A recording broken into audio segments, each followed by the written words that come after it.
اللهم يا من يجود ويسمح ويعطي ويمنح ويعفو ويصفح، اللهم يا من هو في جلاله عظيم وبعبادته رحيم وبمن عصاه حليم ولمن رجاه كريم، اللهم اعف عنا وعن والدينا وذرياتنا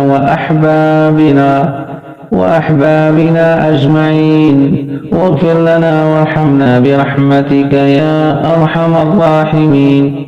اللهم اعصمنا فيما بقي من أعمارنا، اللهم اشف مرضانا وارحم موتانا وفرج همومنا وكروبنا يا كريم. وصلى الله وسلم على سيدنا محمد وعلى آله وأصحابه أجمعين.